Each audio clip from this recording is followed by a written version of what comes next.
Bertini is planning on hopping in a camper van after the charter, and Culver may be going with her. Now, we've talked about this quite often. There are a lot of euphemisms for bum.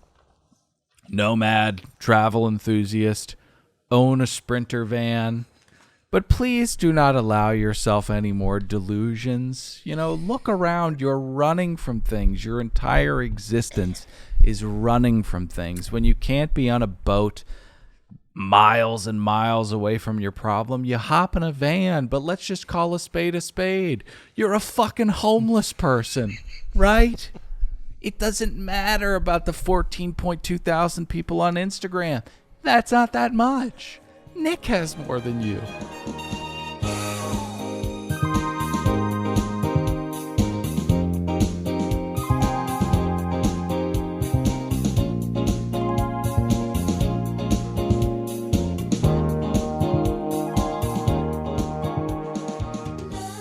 Hi, hello, and welcome to another brand spanking new episode of Another See, when I do that silly voice, kind of throws me off. I get all over the place.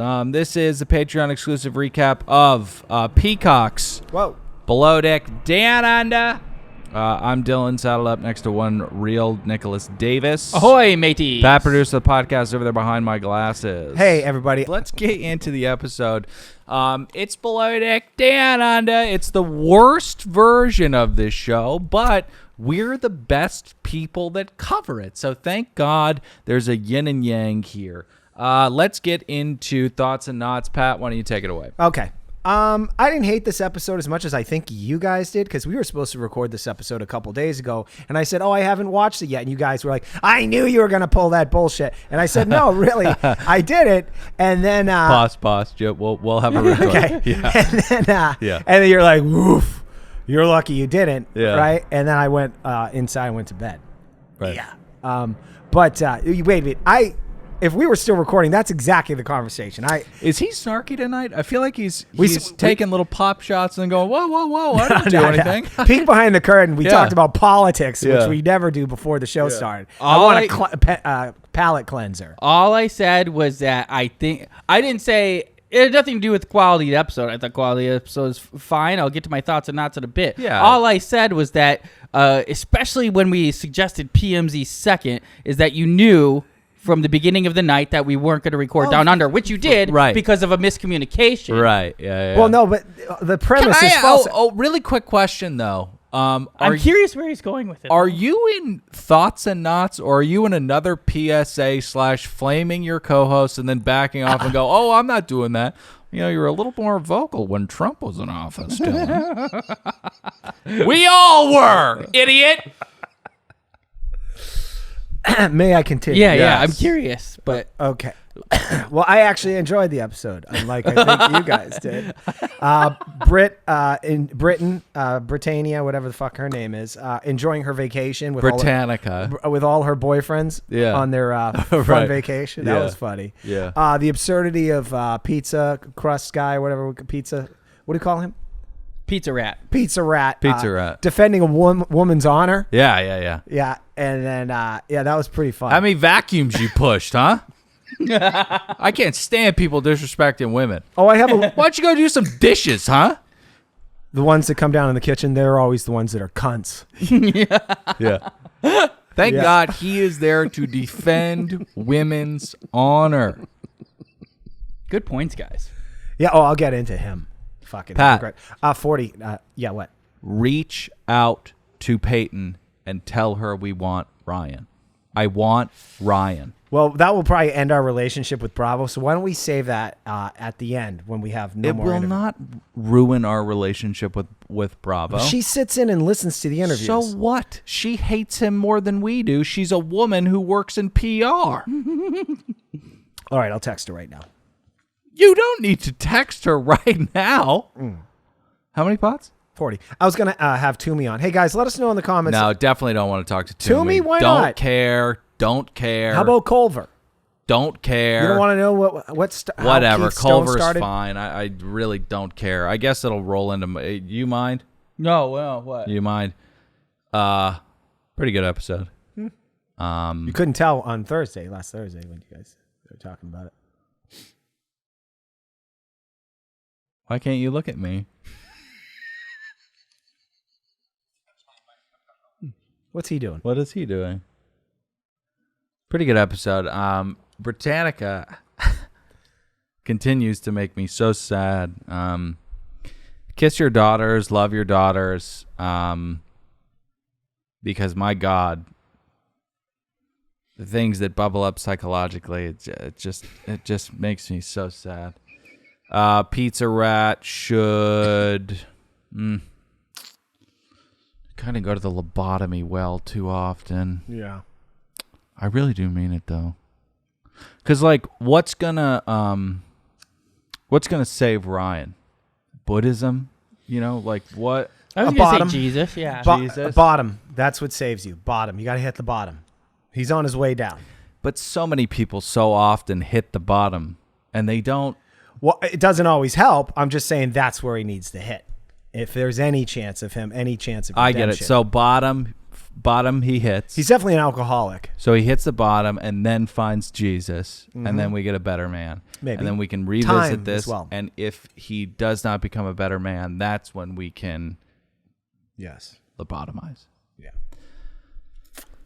50 pots. Gee, okay. You liked it more than me. Loved Hot Captain getting after him. I didn't get after him as much as he should. You go to 3, mate. I'll go to 4. We'll see what happens next episode. Hot take. I'm afraid he's going to stick around. I don't know what these Leon reports are, how reputable they are. I don't know. Trading in an asshole for a bigger asshole? I'm just fearful that Ryan sticks around and grovels and goes, "Oh, I get it, Captain," and then we'll see. I don't know if he's capable of groveling. Nick? I thought it was a pretty good episode. There's a lot to get into. It wasn't great. 72 knots. So, let's get into it, guys. It was a heavy front load of the episode. That was very magnanimous of me. Yeah. Okay. I actually have a lot. I actually have a lot of notes. I love when you brand the things you do magnanimous. Yeah. It's very magnanimous. So we begin the episode with more deck work and more of Magda speaking to her little pierogi back home. And I'm just thinking, someone in my life, maybe I didn't like this episode. But then it starts to get fun. We start to learn a little bit more about Dushka / Magda / Horseface. I should stop calling her Horseface. No, just call her Dushka. I'll call her Dushka. I just do want to reiterate that I really don't go after someone's physicality unless they prove to be a person who thinks people getting upset at their laziness is because they're too pretty. That really infuriates me. Right? Once they put themselves out there as a model, right? That gives us full license to attack them. But here's the thing, though. We may have to curtail our aggression a little bit because of the fact that she has been through so much. Oh, right. She was raised in a very chill environment, and her parents never let her not do things. Yeah. Well, Aleski and Valeska, or whatever your hideous names are, you've failed in a cataclysmic way. You raised a human being that is as close to useless as humanly possible. You might as well have raised a bug. But she's one of those people like Benny who needs encouragement to motivate her in the face of incompetency. She can't handle all the yelling and screaming at her and making her feel small. Right. All the things that Kermit is absolutely not doing. Right, right. I don't know what is going on in Dushka's head. Yeah. I loved her explanation. You're just going to skin a fish or something.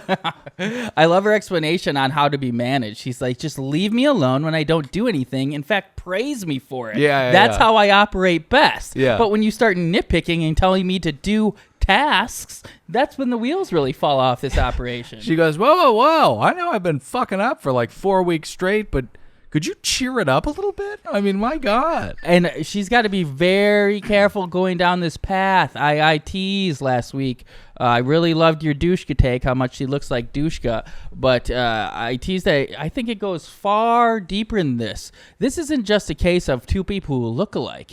This is a Dickens tale. Yeah. I believe Dushka is Magda's ghost of Christmas future. Oh, okay. And if Dushka doesn't shape up, start acting the right way. This is what happens to a former model. You become a janitor who it's called a pinch hit in the galley when they can't find anything. So you're saying that this Dickensian nightmare will inform her in that if Dushka doesn't get her act in order, she's going to turn into Dushka, a Romany thief masquerading as a janitor. Yeah. Yeah. Wait, did I say Dushka turns into Dushka? Well, I mean, I meant Magda. Yeah. Well, yeah. I mean, we could talk about Dickens or we can talk about Christopher Nolan. I mean, we've got a Looper thing going on here. Who's Bruce Willis? Who's Joseph Gordon-Levitt? Right. And just so we terrible movie. Call to action, CTA. One of you inspired listeners out there, preferably a barnacle. I want you to do a side by side, and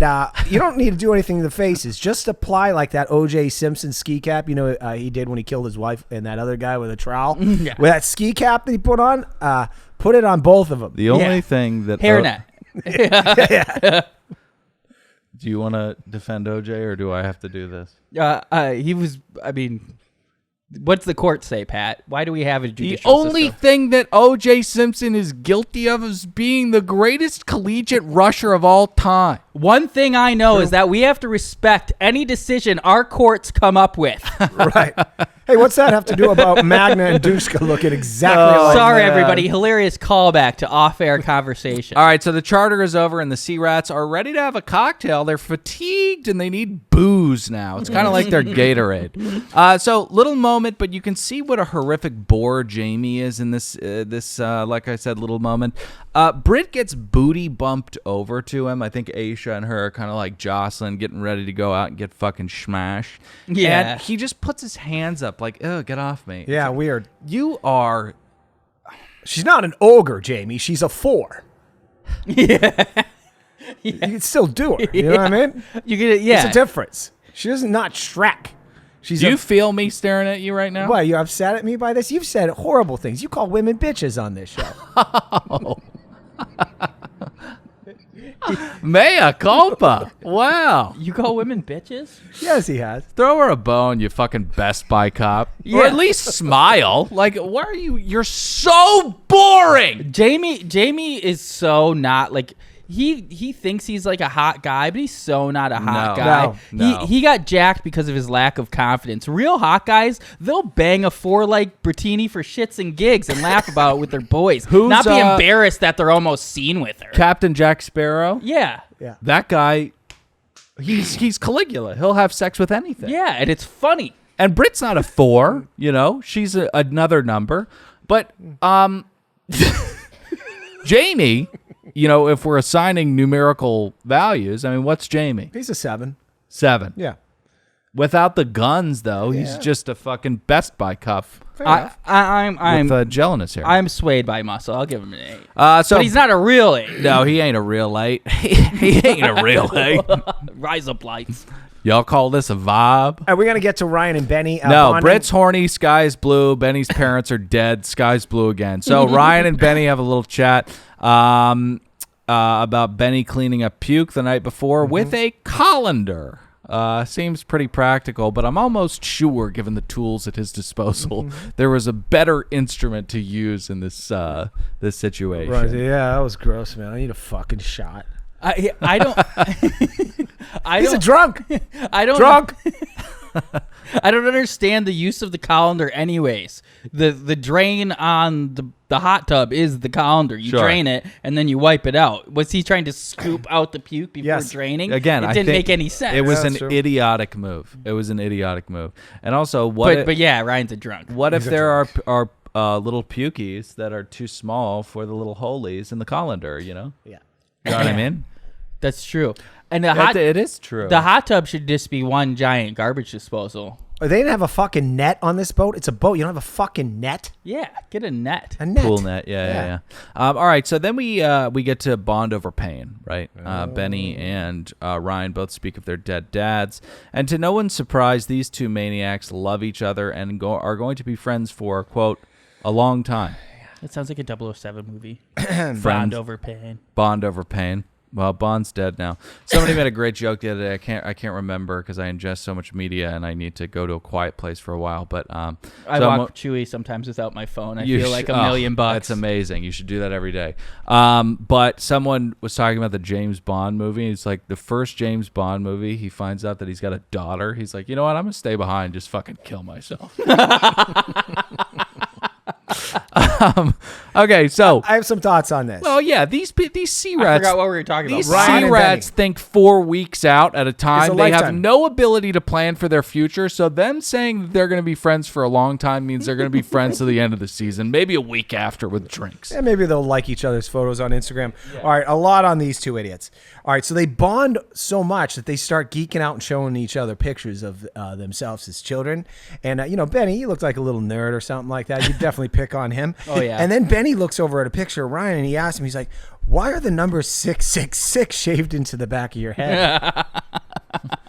Okay, the other thing here. We hear the retelling of... Is that a Third Reich tattoo on your ribs? Pat has to be watching it on YouTube TV. When you go to like the episodes that you DVR, you try to find all of them. There's like fucking 59 like never before scenes. Oh, yeah. For Below Deck. Yeah. You must be watching those. No. I didn't see this 666 part. Well, you got to slow it down, Yeah, man. yeah, I saw watch the it show. clear as day. We hear the retelling of Ryan's loss of his father on 9/11. 2009. Yeah. Nick, I've done this bit before, but it never gets old. It's a great bit. Ask me when my dad cashed out. Hey Pat, when'd your dad die? 2012. No, 2013. Yeah. I forgot what I do. What was the date? Who cares? Were you trying to write a book about my dad? Ask me when my grandpa When died. Grandpa died? December 7th. A day that will live in infamy. December 7th, 1969. Oh. Yeah. It's a really sad day. 1941. Everybody missed Bubba so much when he died on December 7th, 1969. Wow. I saw A lot going on that day. a viral tweet the other day, hundreds of thousands of likes, and it said in the movie Planes 2, there's post 9/11 security. The planes are also sentient and fly themselves, which means the planes were the ones that carried out 9/11. Yeah. The Pixar animation film. Planes. It was a tweet about the car about Yeah. some the inconsist- Listen to what Pixar is telling you, people. Pay attention. Delta. So Ryan says Benny loves him because Benny doesn't care about the words that come out of his mouth. Benny sees Ryan for who he is. And I felt as though taking language off the table when speaking of how people get insight into you as a person is a mentally ill way to look at life. Yeah. Yeah. Truly a mentally ill way to look at life. I know I called you a fucking filthy cunt the other night, but if you could for a moment be elevated a little bit, be evolved, and realize that that's not me. Or don't listen to the words that I'm saying. Or the other one is, I said that to you because I care. The reason I I was called defending you your a honor as a woman. fucking beepless cunt is because I care. It's really good of Benny. Like, he doesn't care about some of the vocal outbursts that Chef Ryan has. It's Benny and the Tourette's. Okay. Yeah. So the conversation between these two, it's just nothing short of tragic. You got a pizza shop, huh? Yeah, man. Just moving on. So, we hop in the car. The girls take their tits out, and Ryan says to, I believe, Jamie or Culver, "Yous should fuck Spratini." Mm-hmm. So we hit the bar, and once again, Ryan begins drinking heavily and also being mean to Toomey for no reason and saying that he hates people.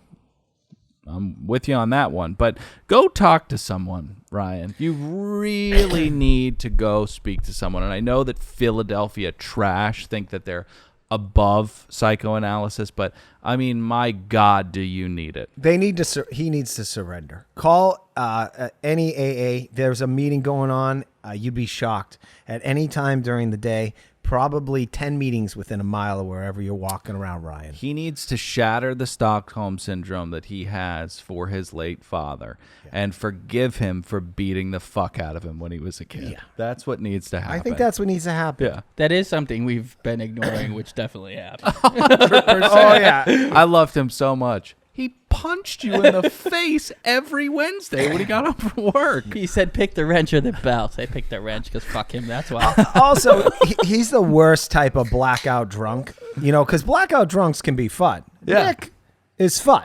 Thanks. Yeah, there's a tipping point. Oh, yeah. Yeah. Well, he just dances a lot. And then he swings his arms around, and I guess he could injure somebody. Windmills are a lot of fun. They're on miniature golf courses for a reason. Exactly. But Look at a whirling dervish. They're having so much fun. No one speaks negatively about a whirling dervish. It's generally a positive connotation. Maybe Hindus, because no one speaks negatively about a whirling dervish. But this type, Ryan, the blackout drunk, is an angry, violent type of blackout drunk. Yes, he and is. the worst. Well, we should have seen it coming too, because what happened here was actually a holdover of the episode that I wasn't on with you guys to recap. Ryan wasn't invited to prom last episode. There's a lot of holdover, right. lot of angry holdover, and he's just being reminded of how he was definitely mistreated in high school, and he's just got a lot of familiar feelings of being left out bubbling up. And this is how he tries to mix with the group and be like, I'm one of you, by pretending to white knight and protect the ladies. Yeah, no, I can't. And he also doesn't know how to have a conversation with someone. I can't imagine how sad it would have been to be abused by your father and then to just play like NHL on Sega Genesis by yourself because no one wants to come over. You're all covered in flour and shit like that. It's just so sad. NHL games are pretty tight though, and I'm not even a big hockey fan. Yeah, no, they're fun. They've always been cool. They're no FIFA, but they're fun. Basically all goal games are fun because I also love FIFA and FIFA's. But then that picture you painted there, Dylan, with it's his birthday, no one showed up. It's just him playing Sega Genesis or something like that. That's when he was like, "I'm having a great fucking time. I get to play, and I don't have to give anybody else a turn." Dad comes downstairs. He's broken the remote control in half, and he's like, "Well, gotta hit you again." I'm honestly surprised. Happy birthday, buddy. I'm surprised that Ryan did. Was that too much? No, he had more. No, I was just gonna warn the audience. Hey, we're just trying to have fun here. We don't really. I hope Ryan got hit by his old man. That died. Oh, we don't. No, we don't hope we know that. Yeah, right. And that was the exact amendment I was gonna make. We're pushing boundaries. And it's lazy comedy. Just calm down. And I'll push just a little bit further. I think the rest of the crew's just happy he didn't show up to Boom nightclub in a trench coat. Oh, don't get ahead of yourself. They're in it right now, and I have a TripAdvisor review Oh, for nice, dude! Really quickly before you get there, but I was afraid Ryan was going to shoot it up if people weren't clear. My delivery was bad. I walked in the living room the other day. My sister-in-law is watching some film. She turned it off, to her credit, but it's with Maddie Ziegler. It's about a school shooting. They just like run into the bathroom. They're cowering. This one teenager's got blood all over him. They're fucking, it's like Blake's, What Happened to Blake on The Bachelor. Oh, no. But in a movie. I was like, who wants to watch this shit? It's horrible. It's probably on Netflix. Was it called We Need to Talk About Kevin? No, that was with Tilda Swinton, Patrick. Did you say it was probably on Netflix or it was on Netflix? Probably. Yeah, because it definitely was probably on Netflix. Yeah. And I bet Jake Gyllenhaal was in it. I recently have discovered he's in so many weird indie movies that you don't know. I talked about that one, Demolition, Just a You, where he was a ne'er-do-well brother, and his brother went off to war, and he ended up fucking his brother's wife. Oh, sure. Yeah. And then I just watched one the other day, and it was disturbing and weird, and I can't believe he was in it, but I can't remember much of it anymore. Talking about Donnie Darko? No, that was awesome, but that was pretty weird. That's probably what kicked it off, because everybody loved Donnie Darko. So he was like, I'm going to keep doing this. Yeah, I'll remain rooted to my opinion that Jake Gyllenhaal is one of the most handsome men on planet Earth. Go ahead with the TripAdvisor review. I'm sorry I talked about school shootings. We probably should have just gotten to the review. I brought it up because of Ryan showing up to Boom, pun intended, in a trench coat. But Boom, 3.5 stars, 47 reviews. And here's the TripAdvisor review. 3.5 circles, excuse me. This one comes from Jeekable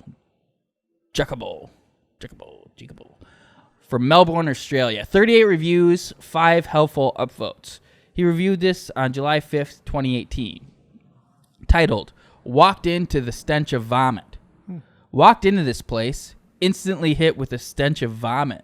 Don't bore us. Get to the chorus. Yeah. Went to the bar, got a drink, which was actually pretty cheap. Looked around the place, full of people around that looked barely legal to be drinking. A fight broke out. Another kid pretended to be passed out on the floor. We downed our drinks and left. Yeah. Diabolical. So that gives you a pretty good kind of what you're walking into. I mean, it's real trash. Yeah. But do you think? Yeah. This is why I wanted to bring this one in. He was there that night. That timeline doesn't. No, it was 4 years ago. Yeah, that was 4 years. Well, we are living in a Poke kind my of holes in my own theory. no, but hang on. We are living in a yeah. looper kind of world here. We've already kind of sussed out that this may be the best Below Deck because it's a science fiction film. And the other thing I wanted to highlight about 7 of the one circles mentioned the stench of vomit. It definitely smells like puke in that. It's normally stale beer. Yeah. I had spent a lot of time in clubs, you know what I mean? Yeah. Here's what's interesting about reviewing a club. What do you mean? You know what I mean? Oh, I used to hang out at clubs a lot, you know. So I'd get there early, pay the guy like, hey, here's $300. I'm going to do bottle service. I'm going to show back up at 11. So it's before anybody's in there, and your fucking feet are sticking to the floor because there's so much beer on the floor. Fun. It smells like vomit. Yeah. But the point I was going to make is that I'm shocked that clubs like Boom, how does it even have 3.5 stars? It should just be 1 straight across the board. Who goes to a nightclub? Had a good time. Got my dick sucked. Met a rando. Such a great point. A guy passed out. Oh, 5 stars. No one does that. I showed up there with all my girlfriends. 4 dickhead guys hit on me. The door guy called one of my friends fat and said she couldn't come in. Yes. Like, that's a club. That's such a great point. That is the only star rating club should ever have. They're a lot like municipal golf courses in Los Angeles. Only negative things to say, but it doesn't matter. They're packed to the gills with people. They're never not going to not be busy. Do you know the average life expectancy of a club in Los Angeles? Yeah. 6 months. Interesting. They set him up, tell everybody that Leonardo DiCaprio needs to come here. They pay him $28,000 to show up for 5 minutes. It becomes a hotspot for 6 months, and people go, why the fuck am I coming here? Yeah. The business partners are like, I think paying Leo that much it's really going to drain us. It won't drain us. It'll take us into the red. But I'll tell you what, it'll be worth it. It's exactly how it happens. All right. Let's take a quick break to talk about some wonderful sponsors like Magic Mind. Guys, Magic Mind is a once daily anti-procrastination tonic elixir beverage, whatever you want to call it. But what you need to do is drink it, because when you do drink it, you will obtain superpowers, the likes of which you've never seen before. Mm-hmm. I knew nothing about knots before this episode, but I like to sit down actually in the evenings and watch this and take down like a Magic Mind. I was going to say multiple, but I recommend it's 1. You can do 2, but you might get a stomachache with 3, I will be honest. But why 1 Magic Mind, and then I just studied the knots, and you should throw me a rope. Anybody got a rope handy? No. Oh, damn it. Yeah. I was going to show you guys all the ropes I learned from taking Magic Mind, which you could get at magicmind.co. And what promo code would you use? Jason. Yeah, use promo code Jason. You'll get 20% off and free shipping. Magicmind.co. Promo code Jason. So let's move on. In the club. Ryan, show us your tits. Ryan turns hero here. There is a guy who's telling the girls to take their tits out. That guy should have his face caved in a, just cartoon. Not no one real else life. seemed to give a shit except for Ryan. Right, but Ryan chooses violence, and I don't blame him. This guy is a piece of shit, but Ryan wouldn't be Ryan if he didn't immediately after getting into a squabble with this man go around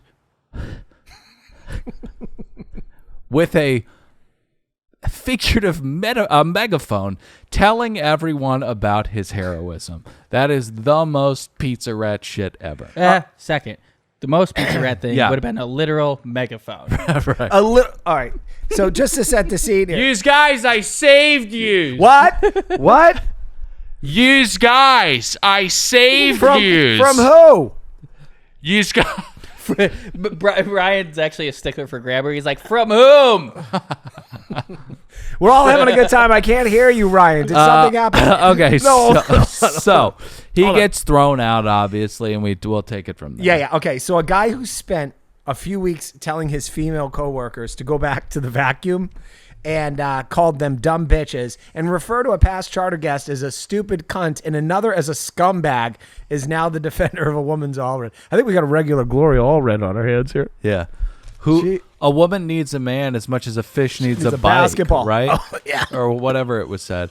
Ryan's probably got that tattooed on the inside of his arm. Sick rip! Sick rip cam! Hey, one quick thing, because you ever have that friend, that's like Ryan, wow, where he's got to remind you of something, like maybe he got in a schoolyard fight or something in the 11th grade, and whenever you see that guy at the bar, he's got to, remember? He's like, hey, remember that fight I got in at the bar? I got the microphone. That's right. Oh, you beat up Joey Theory, and yeah, that's right. It was a tough one. Oh, wow. Well, he had this kid in high school that threw a house party. His name's Matt Nadilli. I saw that guy like 8 years after college. I'm at a bar. He's like, man, I threw the craziest fucking party. We're like, we know. Yeah. That was his. He'd always brag about throwing That's like the crazy me, fucking but party. I brag about my squabbles with Jewish women in boutiques in the San Fernando Valley. Well, that's not a badge of honor. Yeah, those are battle wounds, battle Yeah, scars. you're not bragging about stories. throwing the biggest banger of a high school party in 1989. So we get back in the car, and Ryan says that he threw a bottle at that guy because he does not tolerate disrespect towards women. So let's play a game called Which Sea Rat Said That? We've covered this so many times, or we've covered this ad nauseum. So I want to incorporate more games into our podcast. Let's play Which Sea Rat Said This? All right, so the quote begins, how many vacuums have you pushed? How many dishes have you washed? Which sea rat said that? Nick, wait. Let me give you a couple options. Hot Captain Jason, Benny, Britt, or Defender of Women, Ryan Pizza Rat.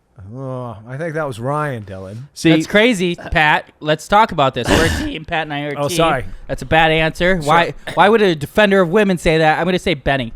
Benny, our team's final answer. Shockingly enough, it was Defender of Women, Ryan Pizza Rat, shitface, fuckface, Pat, Pizza Rat. I'm sorry. So let's move on to Magda speaking to her boyfriend in that revolting tongue. Her boyfriend, McChickick, or whatever his name is, ends the call by telling her that she will be a millionaire by the time she's 30, which is adorable. But there's a big brother thing going on here. It's very unsettling.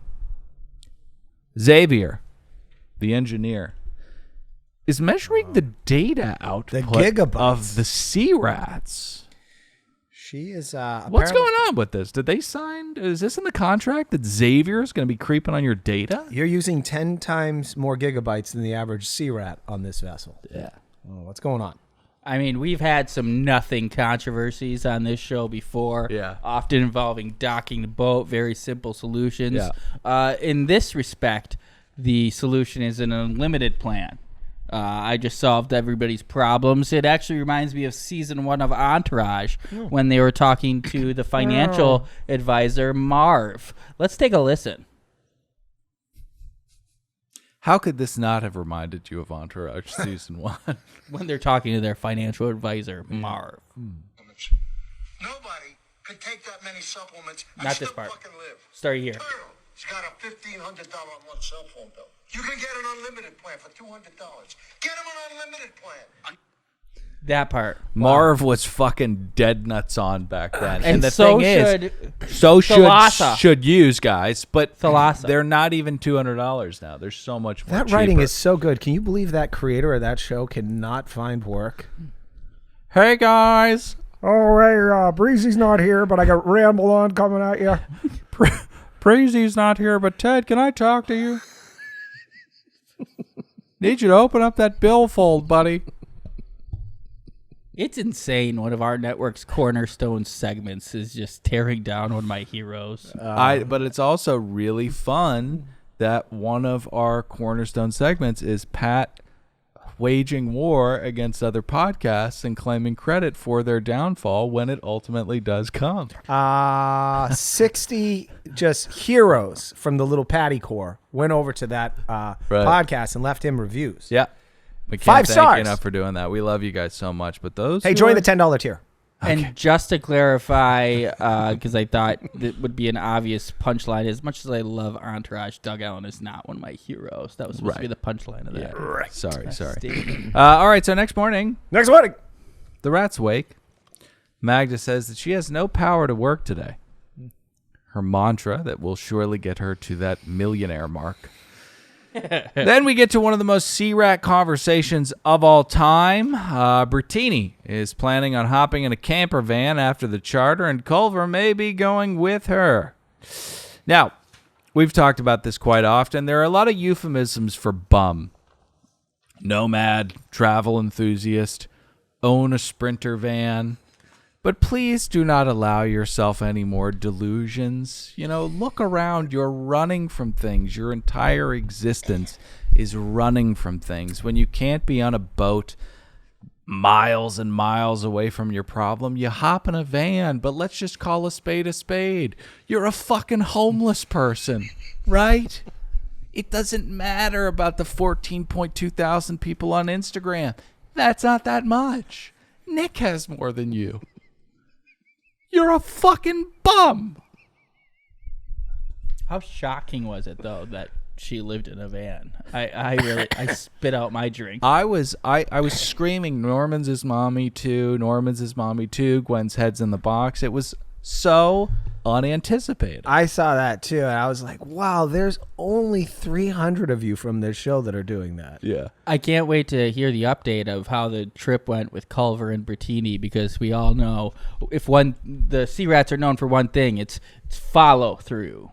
Yeah. 100%. I think they will go on that though, and I do think that Culver will have sex with her many times, and after the 17th time in 3 days, she'll wake up at 6 o'clock in the morning and stand by his bed and start staring at him. And when he wakes, she'll ask to go again, and he'll go, "Oh my God, what a mistake I've made." And Culver will hilariously regale his lacrosse buddies with his story after a nice pickup game when he's back for Easter. Yeah, Maryland. Next spring. Let's have some crabs and sit out into the cold. But anyways, that's what I'm talking about. Culver is the type of guy who will fuck Bertini because he's confident in himself. he's a good person. He's a good man. Yeah. So, I love this notion too that like Culver's going to be such a great close quarters living partner. You've known him for 3 weeks. I mean, this is just, it's astounding how sad this young lady is.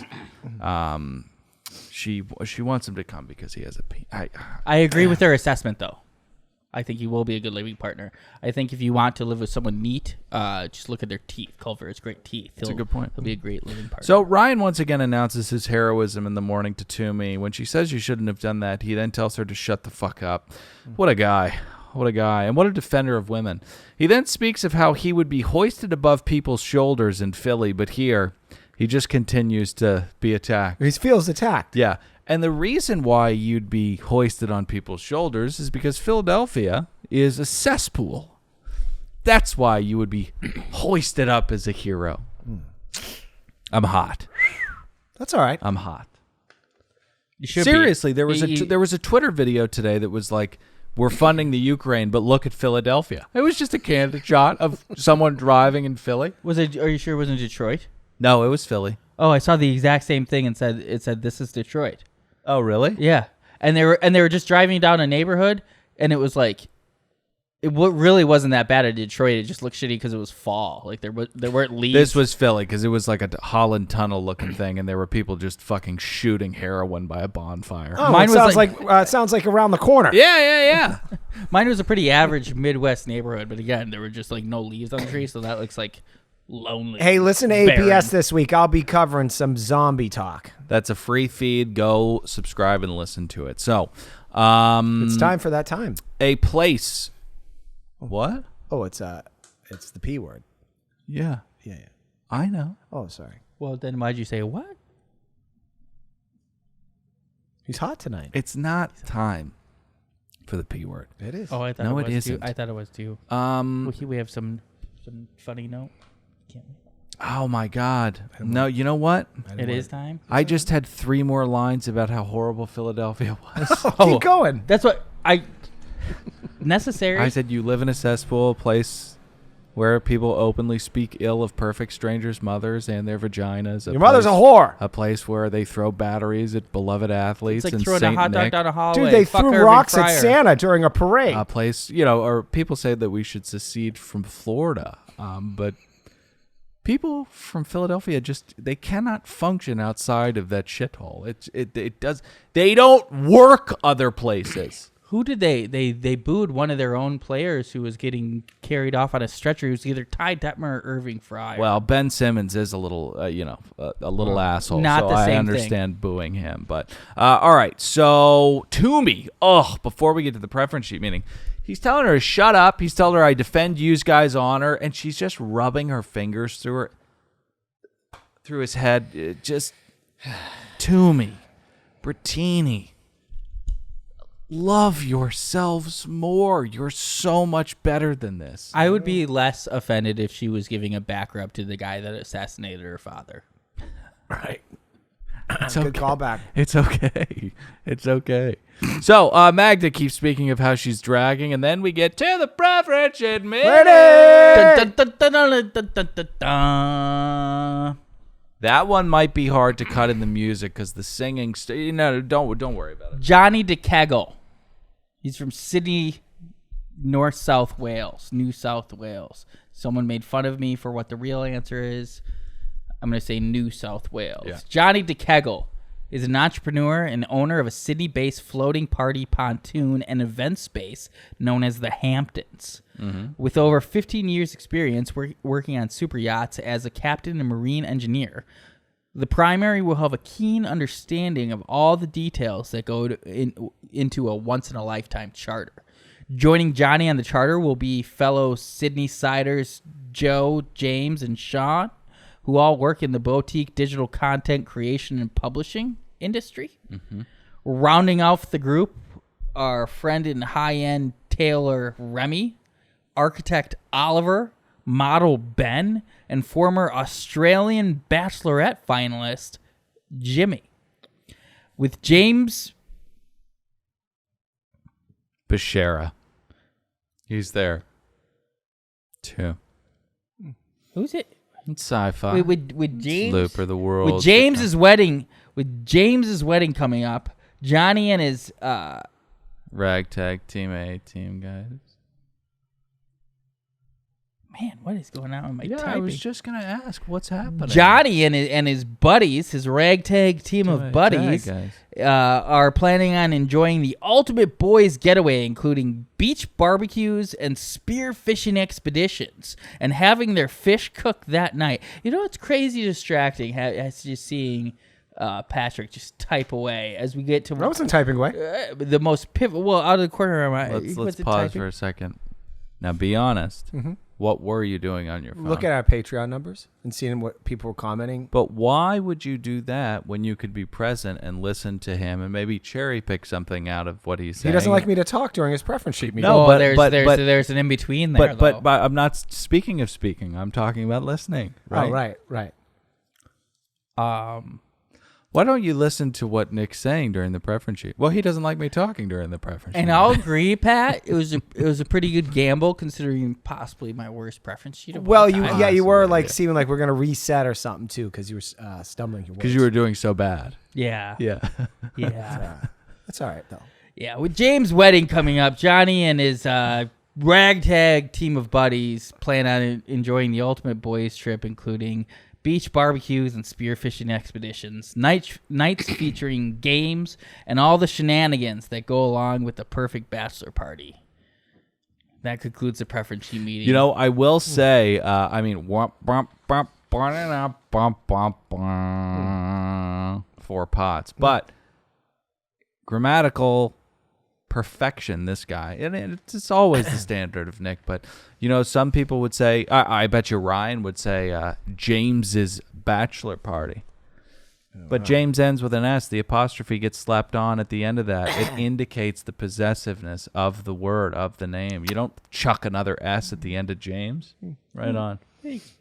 Right on, buddy. I'm a lot. Let's not start crying, okay? So Magda, like we mentioned, is tired. So she decides to catch some well-earned Z's.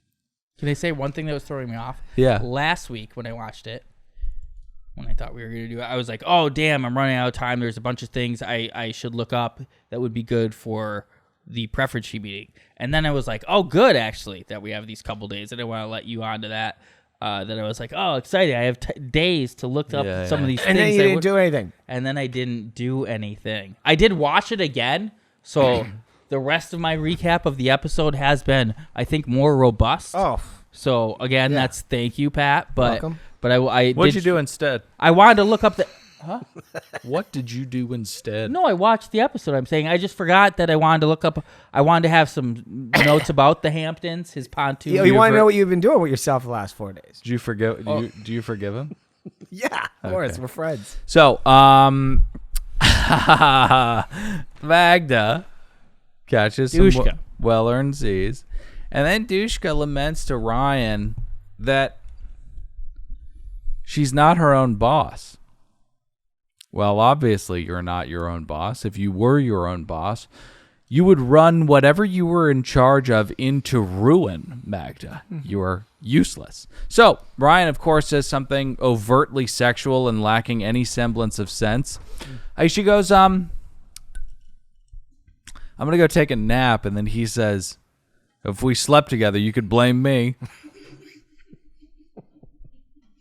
It's like so barely related to what we're talking about. You know, what you could be duped into thinking as he is, oh, this has something to do with what you're talking about. Nick. But it's just out of nowhere, and he wants to have sex with her. To be fair, Dylan, this falls very light on the C-Rat HR moments. You know, I mean, it's there's a lot more sexual harassment going on in this Right. festival. Well, when a piece of shit Like from my Philly, meat? yeah. Do you like it? Are you near my meat? All right. So, What size?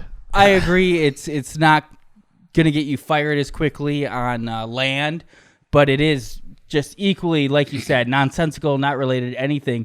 But the shocking thing is, despite how much it didn't make sense or have relation to anything, Magda was like, "Okay, I'm gonna do that." Right. Exactly. But I'm surprised she didn't pull it out when she got yelled at by Asia. let's walk it back a little bit and just replace the word sleep with what he actually wants to do. So Magda says, gosh, I wish I was my own boss. I really need to take a nap right now. Ryan, if we get caught fucking each other, you can blame me. It doesn't make any sense. I didn't finish the showers because Ryan pulled me into his room and raped me. That actually would probably That was such work. a great impression of a little British orphan. So eventually her boss goes searching for her, and ta-da, she finds her sleeping. This is where Aisha's cool mom leadership has gone awry. This is the moment where you say you are in trouble.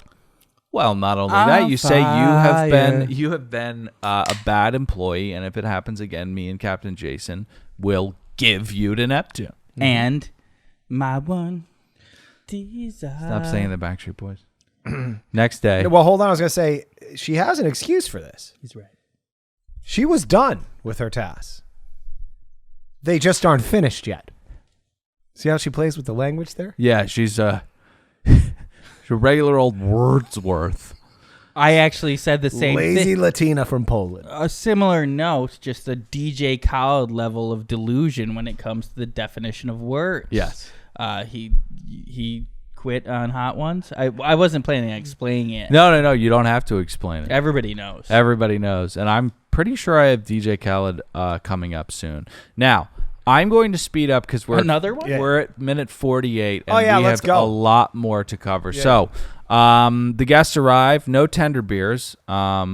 Insane. I went to Mexico for a woman's wedding, and they had tender beers for us. This was not like, some luxury vacation. We were going to a friend's house, and they had tender beers. I mean, my God. The absolute best thing of a boys' trip is the second you get out of sight of mom Authority, and dad yeah. or your wife or whoever, you crack a beer at 10 a.m.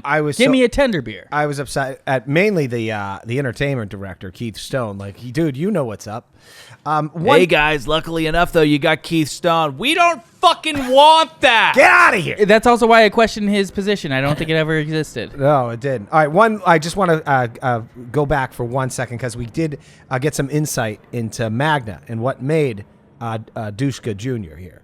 Dushka. She had scoliosis as a child, and it really affected her And it wasn't until she had surgery that it allowed her to pursue her lifelong dream of showing her asshole on Instagram. Yeah, I think that's coming up because there's no way I didn't write that down. And we haven't gotten there yet. But yeah, that was a truly incredible moment when she told us about.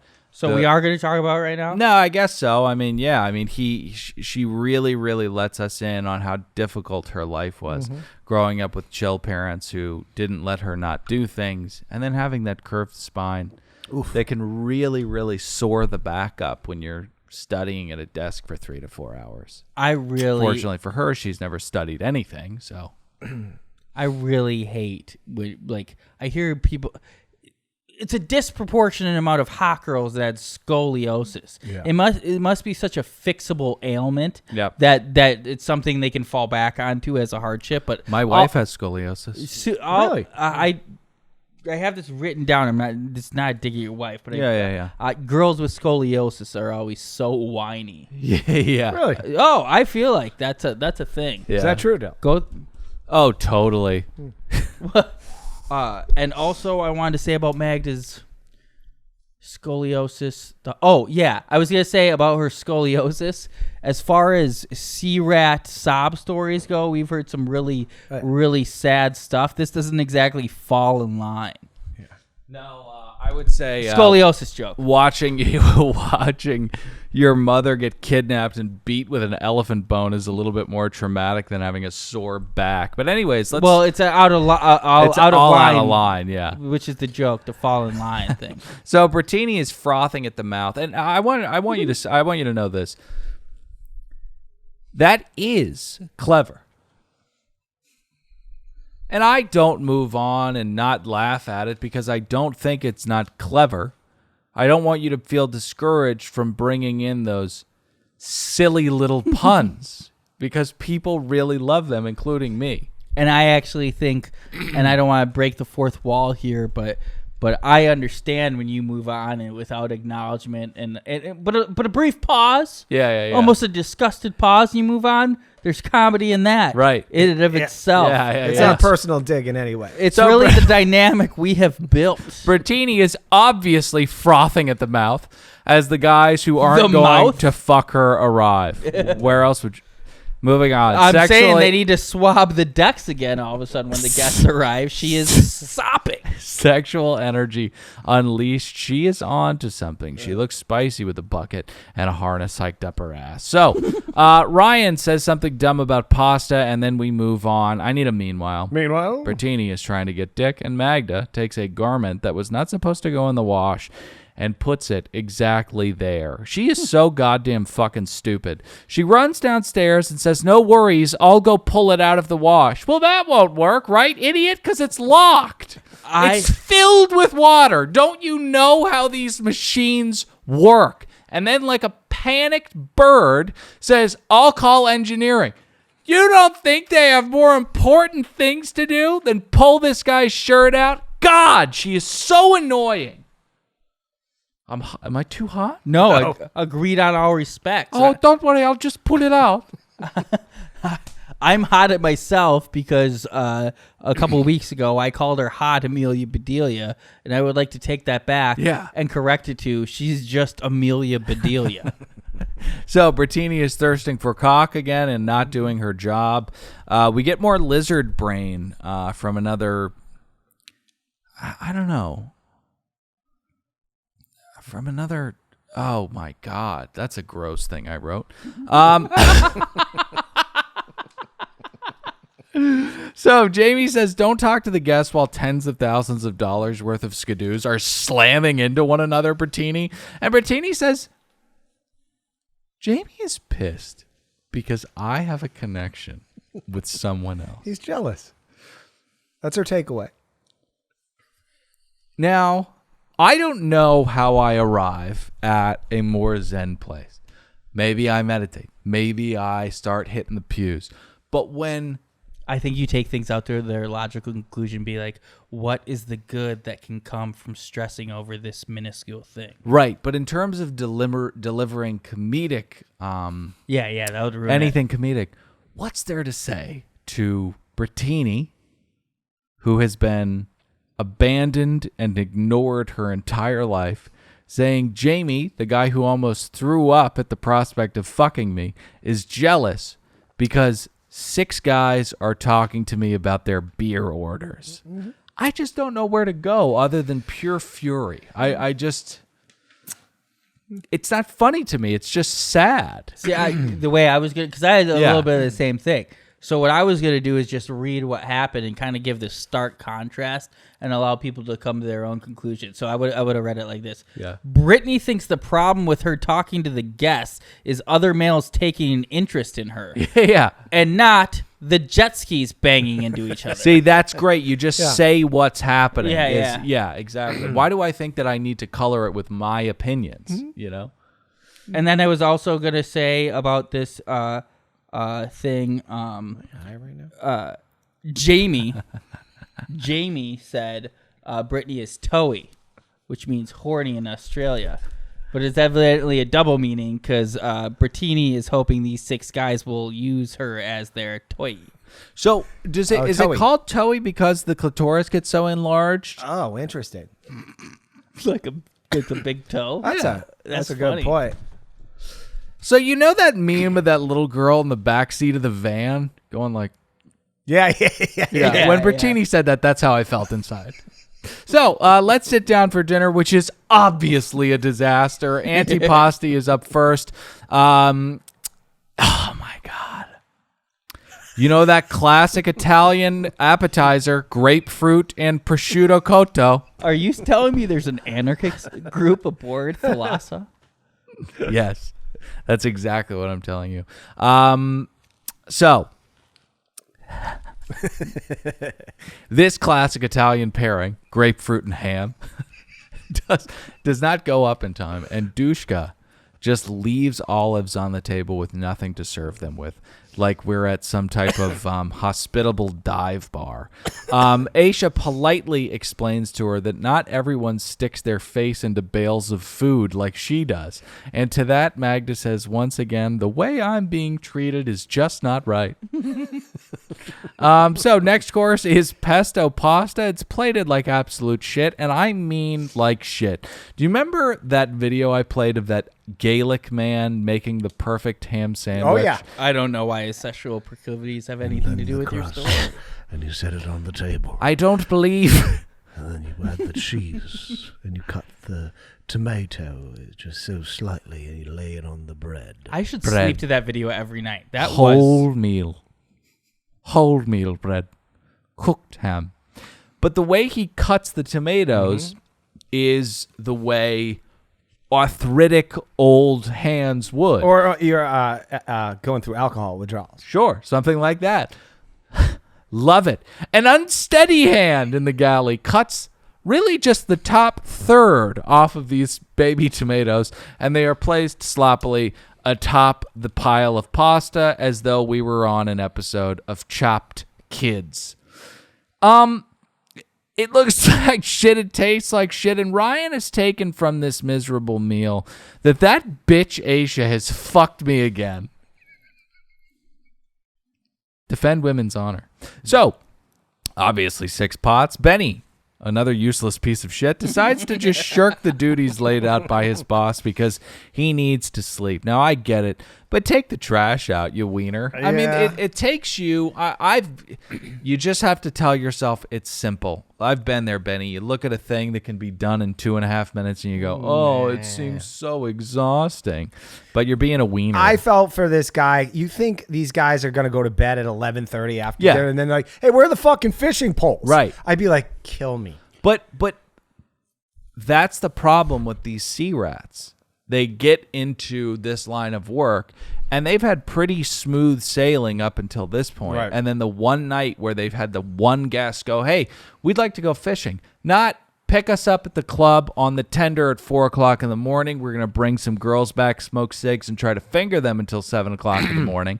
Also, we'd like grilled cheese just hitting the table constantly. Shrimp cocktail. No, it's 2 guys who want to go fishing. And Benny's like, this is crazy. I mean, this is abusive. And I'm going to go talk to Captain about this right now.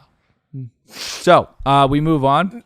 Nick's got his hand raised. because you don't quite move on, but I liked your thing about because I liked your thing about being a weenie. If it takes being a wiener, yeah, 2.5 minutes, and you just tell yourself, you're like, just do it. You're being a wiener, yeah, and you kind of abuse yourself. I love that. I mean, it is Ronnie Coleman, Mr. Universe, lightweight baby, ain't nothing to it but to do it. Nick, read this note. Ronnie Coleman, lightweight baby, ain't nothing to it but to do it. That's what he says. Ain't nothing to it but to do it. Right. Just do it. Pat, I take my cold shower every Show him morning. your notes. Show him your notes. Read it. How have we not talked about Ronnie Coleman? This on is our sci-fi, network? dude. This is freaking This sci-fi. is lightweight baby. Everything's lightweight. And he says it comically when he's about to squat like 1,300 pounds. So he goes, lightweight baby. We cannot talk about Ronnie, this guy, anymore. Coleman. So Keith Stone is back. Who gives a goddamn fuck? Yeah, he's getting ready. Let's go back to Hey, we're Ronnie going to talk Coleman. about that spearfishing journey experience. Oh. Excursion. Expedition. Oh, no, I wasn't going to. I was going to talk about it. Well, we've got more water activities. This portion of the show belongs on Discovery Plus, where no one will see it, or a YouTube vlog. Well, I thought it was kind of interesting, this whole spearfishing thing, because I was thinking, what a violent death for a fish. You're a fish, and you're swimming along there, and you're like, do. Oh, look at those humans over there. Oh, my God! You do just fucking shoot me. Oh, you asshole. Yeah. I think I'm going to fucking die now, you asshole. I love anthropomorphizing animals. It's one of my favorite forms of comedy. Louis C.K. has done it brilliantly. Ricky Gervais has done it so brilliantly that there are elephants that swim like tens of miles off the coast of Sri Lanka or something, and he does a Coast Guard going out to them. He goes, "Hey, what are you doing?" And the elephant's like, "I'm sorry." It's a very funny bit. But to Pat's point, it's incredible that we're out of the food chain, because just imagine, just imagine. On any given day, you could be speared in the side. I was just minding my own fucking business. You just shot me. What's better, though? What's better? Being impaled, gored through the side, or having a hook go through your cheek and be dragged without any agency through the water, then have it ripped from your face and smashed against a rock. Or being put in a bucket. You put it that way. Yeah. Or being put in a bucket for a while and kept Yeah. alive. That's like being a POW. Yeah, exactly. Honestly, you want the spear through. It's illogical. You didn't see it coming. It's a logical inconsistency. Ow! Yeah. Fucking shot me. Yeah. Fucking asshole. Now I'm going to die. So, Culver. You weren't going to touch on the spear fishing. I was not, You but thank fucking God idiot. we did. So I Culver, actually also thought it was one thing I would brave the ocean for. It did look like Captain Jason said, like a pound or a chest pounding endeavor. I would love to kill my food like that with a spear. You should have to do it with your own goddamn hands. I shot a nail gun. You mod it and you shoot a nail gun. I feel pretty tough. can we move Yes. on to Culver going into the kitchen with fish not gutted or scaled? He is. Oh yeah. So Culver comes in with the fish, and Ryan is distraught because, not because it's too much, but because he can't do it. I think this guy's a fake chef. I don't think he even worked at STK. I really don't think that he headed up the kitchen at STK, because you need to be. That is a high-end corporate restaurant. They don't just hire people like Ryan who are pieces of shit. You don't think he headed up the kitchen? No, I just don't think you need to scale fish at STK. Well, but that's my point. People don't get hired at STK if they haven't gutted a fish or 50 in their life. It's just there are calibers of culinary professionals that Ryan doesn't even come fucking close to.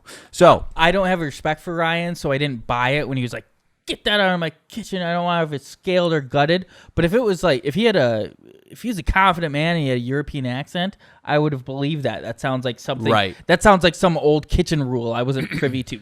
Don't bring that in here. yeah, but because he says use guys. Yeah, Right. yeah. He's trash and just make it yourself. You're sleeping the let's rest of the time. You're get- not gonna have a heart attack. Let's get to constructive criticism with Hot Captain. He tells Ryan that the service was weird. Ryan, of course, blames that on Asia, defend women. Then he tells him that the pasta was dorm room food, and Ryan tells him to go fuck himself. Did I get that right? Pretty much. Yeah. So I'm telling you, Then he walks off. Yeah, Philly people cannot exist in the real world. He is such a rat. He scurries out like a coward, and Or a rat. The bravery that he displayed at the nightclub is gone. One, because he doesn't have any booze in him, and two, because he doesn't have any booze in him. So let's get to Keith Stone. Yeah, we're good. You got anything on this? Nope. I'd pay him to not do that. Get out of here. Yeah. I would be absolutely furious with my... I think James' wife fucked it up that time, is definitely overbearing, and she's like, no strippers, no going anywhere fun. You're going to be on television. I'm going to see everything that's happening. Because I had fucking Culver show up at my bachelor party. I'd be pissed. Oh, get out of here. Get out of here. Get out. Ugh, get out of here. So Magda shatters some plates, and then we get to dinner. Shrimp bisque is up first. And then the guests realize, hang on a second. We have a donkey cooking for us, so we should probably make sure that the fish we caught is going to be served. And then, like you mentioned, a little anticlimactic. Mm-hmm. A little anticlimactic, but let's see what happens. Obviously, this is such an egregious oversight. Oh, big time. And by the way, you killed those animals for no purpose, too. Like, you didn't even fucking eat them. That's why I really do think there's two reasons for why he didn't do that or didn't serve them the food that they caught, which is like such a unique, beautiful experience. Like, obviously, a chef should do that. You could have made an appetizer out of all of it. Fry this carpaccio, fry the squid. You're done. Do a ceviche. It's so easy. So, two reasons why he didn't do it. One, he is such a psychopath, such a piece of shit who should be lobotomized, that he thought, who cares? It's my menu. Or two, like I said, he is a complete fraud who worked maybe at STK at a station and got fired in 3 days because he showed up to work drunk and tried to stab somebody. I don't think that he knows what to do with a squid or a flat fish. I don't think he has the technique to break that. He does have a fryer-later, so he could have done that. That's easy. You just bread the fucking thing. No, it's not that easy. You got to separate the squid from the neck. You got to peel the thing. It's a whole thing. I don't think he has any clue what to do with it. Well, maybe we'll talk to him. Maybe we'll get to ask him. I'm so looking forward to that, guys. Jump in the comments. Let us know what you thought of the episode. It's a long one, but this is a delayed episode, so hopefully you guys enjoyed it. No one's complaining about too much of us. No one is. Yeah, you guys are putting out too much stuff. Can you limit it a little bit? I think we have sex of No one's people, doing and that. some people are like, I need more down under content. I'm Dylan saying goodbye. Nick, say goodbye. Bon voyage. Pat, say goodbye. See ya.